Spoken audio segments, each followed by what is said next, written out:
Sir ಏನ್ sir ಇಲ್ಲಿ ಏನ್ ಶ್ರೀಧರ್ ಇಲ್ಲಿ ನೀವ್ ಇಲ್ಲಿ ನಾನು ಅದನ್ನ ಕೇಳಿ ಒಂದು ಸಿನಿಮಾದೇನೋ ನೋಡ್ಬೇಕಾಗಿತ್ತು, ಅದಕ್ಕೆ ಬಂದೆ. ನೀವು ಸ್ವಲ್ಪ ಥಿಯೇಟ್ರಿಗೆ ಹೋಗೋ ಲೆವೆಲ್ಗೆ ಬಂದ್ಬಿಟ್ರಾ ನೀವು? ಈಗ ತಾನೇ ಶೂಟಿಂಗ್ ಆಗ್ತಿದೆ ತಾನೆ? ಆಕ್ಚುಲಿ ಏನು ಅಂತಂದ್ರೆ ಒಂದು ಒಳ್ಳೆ ಸಿನಿಮಾ ನೋಡಿದೆ. ಓಹ್, ನಮ್ಮ ಗೆಳೆಯರಿಂದ ಎಲ್ಲ ಕೇಳ್ಪಟ್ಟು ಈ ಸಿನಿಮಾ ನೋಡೋಣ ಅಂತ ಬಂದಿದೆ ಇವತ್ತು. ಯಾವ್ದು ಸರ್ ಅದು? Second case of Sitaram.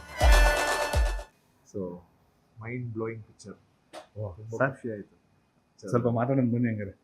ಒಳ್ಳೆ ವಿಷಯ ನೀವು ಅಷ್ಟು ಸುಲಭವಾಗಿ ಇನ್ನೊಂದು ಸಿನಿಮಾದ ಬಗ್ಗೆ ಹೇಳೋದಾಗ್ಲಿ ಅಥವಾ ಈ ಶೂಟಿಂಗ್ ಬ್ಯುಸಿ ಆಗಿರೋ ಟೈಮಲ್ಲಿ ನೀವೊಂದು ಸಿನಿಮಾ ಬಗ್ಗೆ ಮಾತಾಡೋದಾಗ್ಲಿ ಎಲ್ಲ ತುಂಬಾ ಕಡಿಮೆ ಆಯ್ತು. ಹಂಗಾಗಿ ಚೆನ್ನಾಗಿದೆ, ಚೆನ್ನಾಗಿರೋದನ್ನ ಚೆನ್ನಾಗಿದೆ ಅಂತ ಹೇಳಲೇಬೇಕು. ಮತ್ತೆ ಅದೊಂದು ಒಂದು ವಿಶೇಷವಾದಂತದ್ದು ಅಥವಾ ಒಂದು ಡಿಫ್ರೆಂಟ್ ಪ್ರಯತ್ನ ಏನಾದ್ರು ಆದಾಗ ಗೊತ್ತಲ್ಲ ನಿಮ್ಗೆ, ನಿರ್ದೇಶಕರೇ ಬೆಂತಟ್ಟಿ ಏನ್ ಬೆಸ್ಟ್ ಅದಕ್ಕೆ ಸಿಗ್ಬೇಕಾದಂತ ವಿಸಿಬಿಲಿಟಿ, ಅದಕ್ಕೆ ಸಿಗ್ಬೇಕಾದಂತ ಮನ್ನಣೆ ಸಿಗಬೇಕು ಅನ್ನೋ ದೃಷ್ಟಿಯಿಂದ. ಎಸ್, ಮತ್ತೊಮ್ಮೆ ನೆನ್ಸ್ತಾ ಇದ್ದೀನಿ ನಿಮ್ಗೆ ಯಾವ ಸಿನಿಮಾದ ಹೆಸರು ಅಂತ. ಸೆಕೆಂಡ್ ಕೇಸ್ ಆಫ್ ಸೀತಾರಾಮ್ ಅಂತ ಹೇಳಿ. ಈ ಹಿಂದೆ ಕೇಸ್ ಆಫ್ ಕೊಂಡಣ್ಣ ಮತ್ತು ಅದಕ್ಕಿಂತ ಹಿಂದೆ ಸೀತಾರಾಮ್ ಬಿನೋಯ್ ಅಂತ ಹೇಳಿ ಅದರದ್ದೇ ಮುಂದುವರೆದ ಒಂದು ಕೌತುಕದ ಕತೆ. ಕೌತುಕನ ರೋಚಕ. ಪವನ್ ಸಾರ್ ಮೆಚ್ಚಿ ಆ ಸಿನಿಮಾದ ಬಗ್ಗೆ ನೋಡಿ ನಿಂತಿದ್ದಾರೆ. ಸರ್ ಮುಂದೆ ನೋಡಿದ್ರಿ ಅಷ್ಟೇ, ಏನಾರ ಮುಂದೆ ಮಾಡ್ತಿದ್ರಿ ಆ ಸಿನಿಮಾ? ಇಲ್ಲ, ಖಂಡಿತ. ಸಿನಿಮಾ ನನಗೆ ಎಷ್ಟು ಇಷ್ಟ ಆಗಿದೆ ಅಂತಂದ್ರೆ ಆ ಸಿನಿಮಾನ ನಾನೇ ಪ್ರೆಸೆಂಟ್ ಮಾಡಬೇಕು ಅಂತ ಹೇಳಿ ಡಿಸೈಡ್ ಮಾಡಿದ್ದೀನಿ. ಸರ್ ಥ್ಯಾಂಕ್ ಯು ಸರ್, ಒಳ್ಳೇದಾಗಲಿ. ತುಂಬಾ ತುಂಬಾ ಒಳ್ಳೆ ಸಿನಿಮಾ, ಬಹಳ ಚೆನ್ನಾಗಿದೆ. ಯಾಕೆಂದ್ರೆ ಈ ತರದ ಒಂದು ಡಿಫರೆಂಟ್ ಸ್ಕ್ರೀನ್ ಪ್ಲೇ ಮತ್ತೆ ಒಂದು ಕೆಲವಷ್ಟೇ ಪಾತ್ರಗಳನ್ನ ಇಟ್ಕೊಂಡು ಒಂದು ಸೀಟ್ ಎಡ್ಜಿಗೆ ತರೋಂತಹ ಕಥೆ, ಚಿತ್ರಕಥೆ, ಪಾತ್ರಗಳು, ಆಮೇಲೆ ಅವರು ಕಟ್ಟಿರೋಂತಹ ವರ್ಲ್ಡ್, ಅದೊಂದು ಪ್ರಪಂಚ ಕಟ್ಟಿದಾರಲ್ಲ ತೆರೆ ಮೇಲೆ, ಅದ್ಭುತ. ಸೊ ಅಂತ ಒಂದು ತಂಡಕ್ಕೆ ನಿಜವಾಗ್ಲೂ ಸಪೋರ್ಟ್ ಮಾಡಬೇಕು ಅನ್ನೋ ಒಂದು ದೃಷ್ಟಿಯಿಂದ ಸೊ ಪ್ರೆಸೆಂಟಿಂಗ್ಸ್ ಈ ಸಿನಿಮಾನ ಪ್ರೆಸೆಂಟ್ ಮಾಡ್ತಾ ಇದ್ದೀನಿ. ನನಗೆ ಎರಡು ನೆನಪಾಗ್ತಿದೆ, ನೀವು ಅದನ್ನ ಹೆಂಗ್ ಬಣ್ಣಿಸ್ತಾರೆ ಗೊತ್ತಿಲ್ಲ ಸರ್. ರಾಜ್ ಬಿ ಶೆಟ್ಟಿ ಅವರ ಒಂದು ಮೊಟ್ಟೆಯ ಕತೆ ಸಿನಿಮಾ. ಇವತ್ತು ರಾಜ್ ಬಿ ಶೆಟ್ಟಿ ಅವರು ಎಲ್ಲಿಗೆ ಹೋಗಿದ್ದಾರೆ? ಅವತ್ತು ಅಗೇನ್ ಪವನ್ ಅನ್ನೋದೆ ಕ್ಯಾರೆಕ್ಟರ್, ಇವತ್ತು ಪವನ್ ಅನ್ನೋದೆ. ಅವರು ಒಂದು ಮೊಟ್ಟೆಯ ಕಥೆಯನ್ನ ಪ್ರೆಸೆಂಟ್ ಮಾಡ್ತಿದ್ರೆ ನಾವು ಅಷ್ಟು ಸಡನ್ ಆಗಿ ಅದನ್ನ ಗಮನ ಇಟ್ಟು ನೋಡಕ್ ಆಗ್ತಿದ್ದಿಲ್ಲ ಕನ್ನಡ ಪ್ರೇಕ್ಷಕರು. ತಡಿಗುರು ಈ ವಯ ಹೇಳ್ತಾರೆ ಅಂದ್ರೆ ಏನೋ ವಿಷಯ ಇರಬೇಕು ಅಂತ. ಈಗ ಪವನ್ ಒಡೆಯವ್ರು ಹೇಳ್ತಿದಾರೆ ಅಂದ್ರೆ ಏನೋ ವಿಷಯ ಇದೆ ಅಂತ ಅರ್ಥ. ಯಾವ ತರ ಸಿನಿಮಾ ಸರ್, ಏನ್ ಕತೆ? ತುಂಬಾ ಈಗ ಸೀತಾರಾಮ್ ಬಿನೋಯ್ ನೋಡಿರೋರಿಗೆ ಕನೆಕ್ಟ್ ಆಗ್ತಾರೆ. ಸೀತಾರಾಮ್ ಬಿನೋಯ್ ಅನ್ನೋ ಒಂದು ಆಲ್ರೆಡಿ ಎಸ್ಟಾಬ್ಲಿಷ್ ಮಾಡಿದಂತಹ ಒಂದು ಕ್ಯಾರೆಕ್ಟರ್, ಅದನ್ನ ಒಂದು ಪಾತ್ರನ ಆಲ್ರೆಡಿ ಎಸ್ಟಾಬ್ಲಿಷ್ ಮಾಡಿ ಸೀತಾರಾಮ್ ಬಿನೋಯ್ ಅದರದೇ ಆದಂತ ಒಂದು ಪ್ರೇಕ್ಷಕರ ಮನಸ್ಸಲ್ಲಿ, ಆಡಿಯನ್ಸ್ ಮನಸ್ಸಲ್ಲಿ ಅದರದೇ ಆದಂತ ಒಂದು ಸಿಗ್ನೇಚರ್ ಮಾಡಿದೆ. ಆಮೇಲೆ ಸೀತಾರಾಮ್ ಬಿನೋಯ್ ಹಲವಾರು ಮೊದಲುಗಳಿಗೆ ಮೊದಲದು ಅಂದ್ರೆ ಅದ್ರದ್ದೊಂದು ಪಾತ್ ಬ್ರೇಕಿಂಗ್ ಒಂದು ಪ್ಯಾಟರ್ನ್ ಏನಿತ್ತು ಅದನ್ನ ಬ್ರೇಕ್ ಮಾಡದಂತ ಸಿನಿಮಾ. ಅದರದೇ ಆದಂತ ಒಂದು ವಿಶೇಷತೆ ಆಲ್ರೆಡಿ ಇದೆ. ಸೊ ಆ ಒಂದು ಪಾತ್ರನ ಇಟ್ಕೊಂಡು ಇಲ್ಲಿ ಮತ್ತೆ ಅದನ್ನ ಎಕ್ಸ್ಟೆಂಡೆಡ್ ವರ್ಷನ್, ಈಗ ಸೆಕೆಂಡ್ ಕೇಸ್ ಆಫ್ ಸೀತಾರಾಮ್ ಅಲ್ಲೇ ಇದೆ. ಅವರು ಆ ಸೆಕೆಂಡ್ ಕೇಸ್ನ ಆಯ್ಕೆ ಮಾಡ್ಕೊಂಡಿರೋ ರೀತಿ ಇದೆ ಗೊತ್ತಾ, ಅದು ತುಂಬಾ ಇಷ್ಟ ಆಯ್ತು. ನಾನು ಸೀತಾರಾಮ್ ಬಿನೋಯ್ ಕೂಡ ನೋಡಿದ್ದೀನಿ, ತುಂಬಾ ಇಷ್ಟನೂ ಪಟ್ಟಿದ್ದೀನಿ. ಮತ್ತೆ ಅದರದೇ ಆದಂಥ ಒಂದು ಭಾಗ ಆಗಿರೋದ್ರಿಂದ ಇದರಲ್ಲಿ ಹೆಂಗೆ ತಂದಿರ್ತಾರೆ, ಆ ಕ್ರೈಮ್, ಸೀರೀಸ್ ಆಫ್ ಕ್ರೈಮ್ ಹೇಗೆ ತಂದಿರ್ತಾರೆ ಅದರದ್ದು ಒಂದು ಕ್ಯೂರಿಯಾಸಿಟಿ ಇತ್ತು ಸಿನಿಮಾ ನೋಡಿದಾಗ. ಸಿನಿಮಾ ನೋಡಿದಾಗ ಆ ಕ್ಯೂರಿಯಾಸಿಟಿ ನನ್ನ ಎಕ್ಸ್ಪೆಕ್ಟೇಷನ್ ಏನಿತ್ತು ಅಥವಾ ಅದನ್ನ ರೌಂಡ್ ಆಫ್ ಮಾಡಿರೋ ರೀತಿ ಬಹಳ ಚೆನ್ನಾಗಿದೆ. ಅದು ಆಮೇಲೆ ಇದರಲ್ಲಿ ಆ ಮ್ಯೂಸಿಕ್ ನ ಬ್ಲೆಂಡ್ ಮಾಡ್ಕೊಂಡಿರೋ ರೀತಿ ಅದೆಲ್ಲ ತುಂಬಾ ವೆರಿ ಡಿಫಿಕಲ್ಟ್. ಆ ಥರದೊಂದನ್ನ ಎಲಿಮೆಂಟ್ ನ ಮಿಕ್ಸ್ ಮಾಡಿ ಅದನ್ನ ರೈಟಿಂಗ್ ಅಲ್ಲಿ ಇನ್ಕ್ಲೂಡ್ ಮಾಡ್ಕೊಳ್ಳೋದು ತುಂಬಾ ಕಷ್ಟ. ಅದನ್ನ ತುಂಬಾ ಎಫರ್ಟ್ಲೆಸ್ ಆಗಿ ಮಾಡಿದ್ದಾರೆ.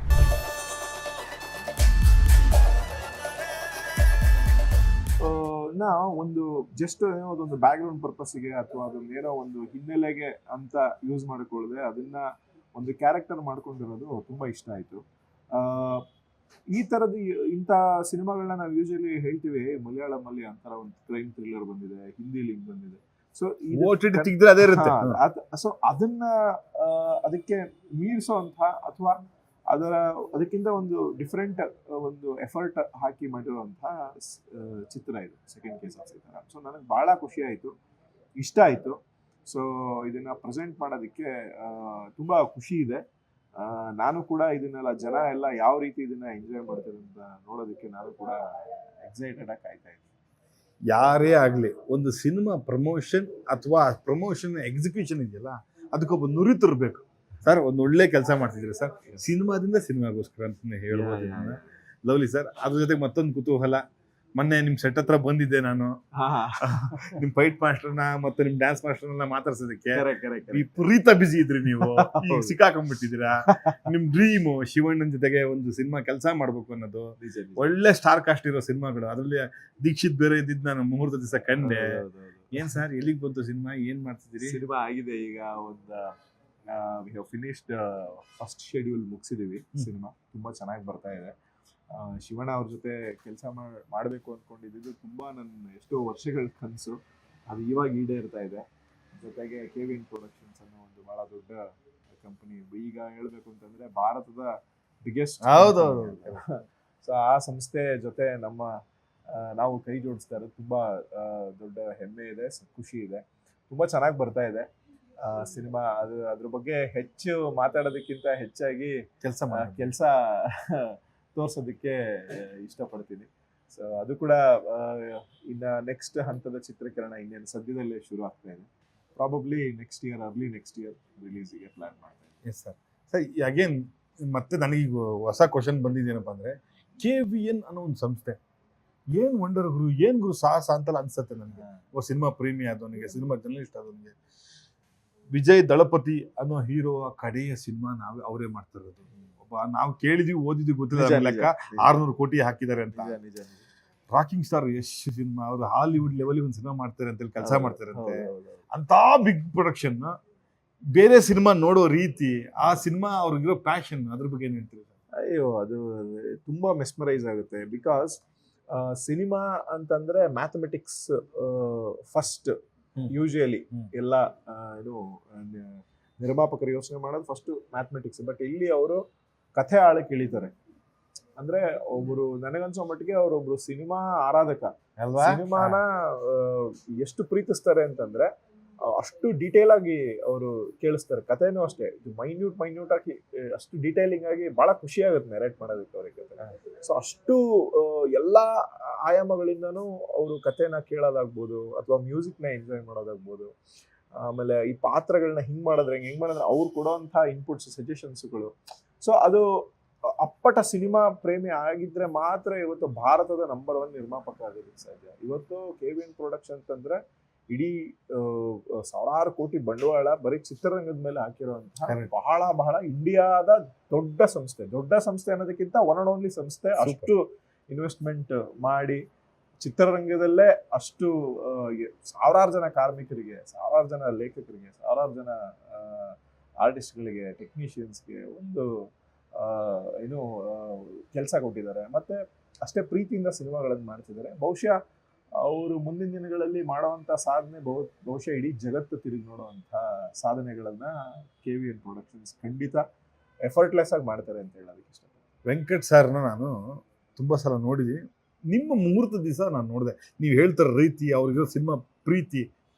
ಸರ್ ಎಲ್ಲ ಮುಹೂರ್ತ ಎಲ್ಲ ಆಗೋಗುತ್ತೆ, ಎಲ್ಲ ಹೋಗುತ್ತೆ, ಕೈಯೆಲ್ಲ ಮುಗಿತಾರೆ ದೇವರಿಗೆ, ಗಣಪತಿ ಕೈ ಮುಗಿ ಬಂದು ಎಲ್ಲಪ್ಪ ಏನಪ್ಪ ತಿಂಡಿ ಇದೆ, ಆ ತಿಂಡಿ ಕೊಡು, ಇಡ್ಲಿ ವಡೆ ತಿನ್ಬೇಕು ನಾನು ಅಂತ ಹೇಳಿ ಇಡ್ಲಿ ವಡೆ ಕೂತ್ಕೊಂಡು. ಅಲ್ಲ, ಬಹುಶಃ ಏನು ಅಂತಂದ್ರೆ ಅವರು ನಡೆದ್ ಬಂದಿರೋ ದಾರಿ ಏನು, ಅಷ್ಟು ಸಿಂಪ್ಲಿಸಿಟಿ ಮನುಷ್ಯನ್ಗೆ, ಅಷ್ಟು ದೊಡ್ಡ ಬಿಸ್ನೆಸ್ ಮೆನ್, ಅಷ್ಟು ದೊಡ್ಡ ನಿರ್ಮಾಪಕರಾಗಿದ್ರು ಬಹುಶಃ ನಡೆದ್ ಬಂದಿರೋ ದಾರಿ ಅವ್ರನ್ನ ಅಷ್ಟೇ ಹಂಬಲ್ ಆಗಿ ಇಟ್ಟಿದೆ. ಆಮೇಲೆ very very simple, very humble ಮನುಷ್ಯ. But at the same time ಅವ್ರ ಅಚೀವ್ಮೆಂಟ್ಸು ಇಡೀ ವರ್ಲ್ಡ್ ತಿರುಗಿ ನೋಡುವಂಥ ಗ್ರೇಟೆಸ್ಟ್ ಹೈಟ್ಸ್ ಏನೇ ಇದೆ. ಸೊ ತುಂಬಾ ಖುಷಿ ಇದೆ ಅವ್ರ ಜೊತೆ ನಮ್ಮ ಸಂಸ್ಥೆ ಕೂಡ ಕೈ ಜೋಡಿಸಿ ಮಾಡ್ತಾ ಇರುವಂಥ ಈ ಚಿತ್ರ ಬಗ್ಗೆನೂ ಮುಂದಿನ ದಿನಗಳಲ್ಲಿ ಇನ್ನೂ ಹೆಚ್ಚಿಗೆ ಅಪ್ಡೇಟ್ಸ್ಗಳನ್ನ ಕೊಡ್ತೀವಿ.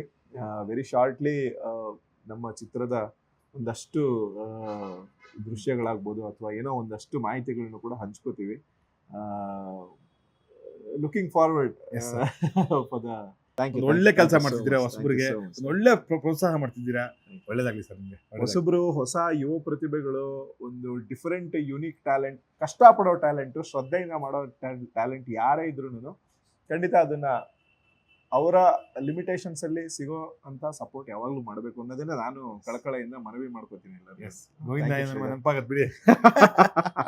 ಕೇಳಿದ್ರಲ್ಲ, ಇದಿಷ್ಟು ನಮ್ಮ ಪವನ್ ಒಡೆಯವರ ಒಂದು ಹೃದಯ ತುಂಬಿದ್ದ ಸಿನಿಮಾ ಬಗ್ಗೆಯ ಪ್ರೀತಿಯ ಮಾತು. ಕ್ಯಾಮ್ರಾ ಪರ್ಸನ್ ಪವನ್ ಜೊತೆಗೆ ನಾನು ಆತ್ಮೀಯ ಕನ್ನಡಿಗ ಶ್ರೀಧರ್ ಶಿವಮೊಗ್ಗ. ನಮಸ್ಕಾರ.